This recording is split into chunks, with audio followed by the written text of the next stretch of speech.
प्रिय बंधुओं, आज हम जानेंगे यूनिवर्स क्या है, ईश्वर क्या है, आध्यात्म क्या है।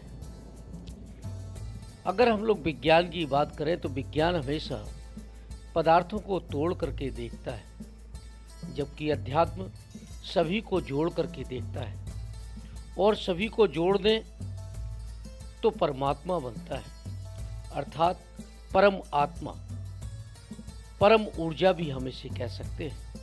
विज्ञान ने जाना कि जब कुछ परमाणु से आरंभ होता है उसे हम पदार्थ कहते हैं, अर्थात पदार्थ के सबसे छोटे कण को हम परमाणु कहते हैं।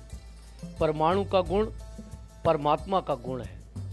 परमाणु और पदार्थ दोनों के गुणों की बात करें, दोनों के गुण एक ही हैं। इसका तात्पर्य है कि परमात्मा का गुण पदार्थ में है, पदार्थ का गुण परमाणु में है। हमारा शरीर अनेक तत्वों से मिलकर के बना है।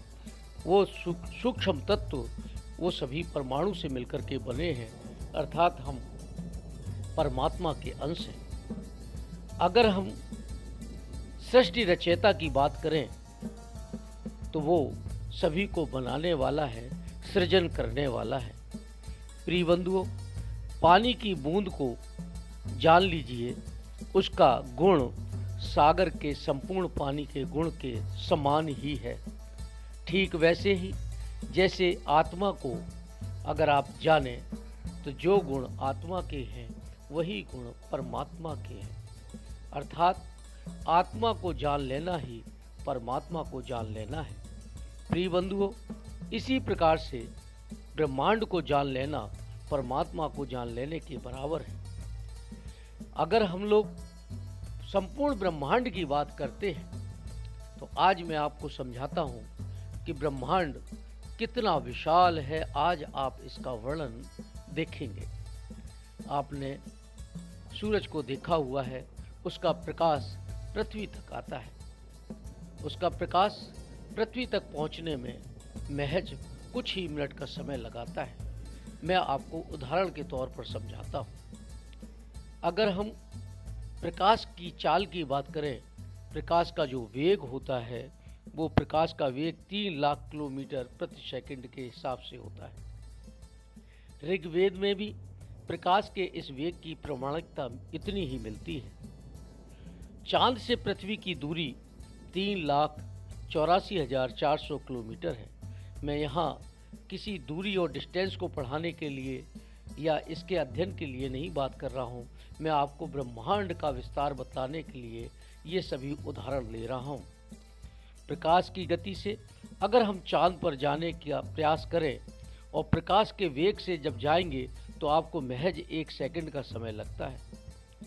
एवं सूर्य की दूरी की अगर हम बात करें तो ये 149.6 मिलियन किलोमीटर दूरी है, जिसे महज हम प्रकाश की चाल से 8 मिनट में पहुंच सकते हैं। अगर हमें परमात्मा का ज्ञान हो जाए, उसकी धारा मिल जाए, तो हम इन सभी दूरियों को महज कुछ सेकंड में पार कर सकते हैं। लेकिन ब्रह्मांड की बात कर रहे हैं तो हम इसमें एक शब्द आता है आकाश गंगा। आपने देखा है आकाश में दूधिया रंग की एक धारा जैसी दिखलाई देती है। जब आप चांद की तरफ देखते हैं, चांद से थोड़ा सा और अगर देखें आगे चल करके तो आकाश में आपको आकाश गंगा दिखलाई देगी। छोटे छोटे तारे उसमें दूधिया रंग की चमक के साथ पूरी धारा जैसे दिखलाई देंगे। इस आकाश गंगा को अगर हमें पार करना हो तो प्रकाश की चाल से भी चलेंगे तो हमें लगभग 2 लाख वर्ष लग जाएंगे। और संपूर्ण ब्रह्मांड की बात करें तो निश्चित रूप से लाखों और करोड़ों वर्ष लग जाएंगे। और इस ब्रह्मांड में ऐसी बहुत सी लाखों करोड़ों आकाश गंगाएं उपस्थित हैं।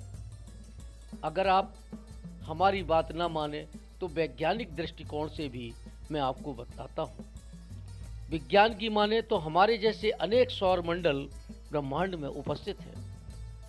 प्रिय बंधुओं, जिस प्रकार से आपको ये सूरज दिखलाई देता है, ऐसे अनेक सूरज प्रकाश के रूप में आपके पूरे ब्रह्मांड में उपस्थित है। प्रिय बंधुओं, सोचो इनकी विशालता का अंदाज़ा लगाओ। क्या आप इनकी विशालता का अंदाज़ा लगा सकते हैं? मैं तो एक महज सूक्ष्म प्राणी हूँ। हम परमात्मा की पूरी इतनी बड़ी सृष्टि की रचना को एक दृष्टि से कैसे देख सकते हैं, बिना ईश्वर की मर्जी के, बिना ईश्वर के ज्ञान के। परमात्मा एक ऊर्जामान शक्ति है, परमात्मा का ही एक अंश है आत्मा।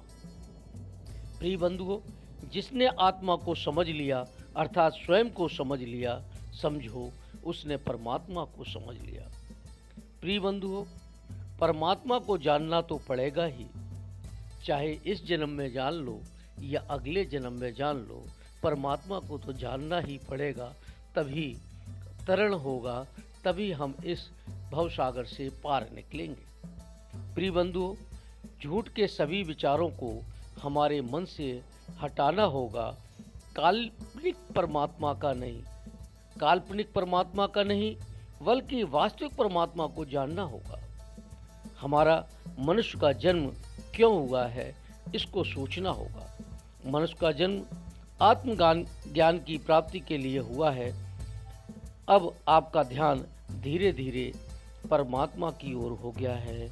अब आप एक सच्चे इंसान बन चुके हैं। आज से आप किसी भी वस्तु में परमात्मा को देखने के लिए तत्पर होंगे। मेरे साथ प्रेम से बोलो, जय श्री राधे, जय श्री राधे, जय श्री श्याम।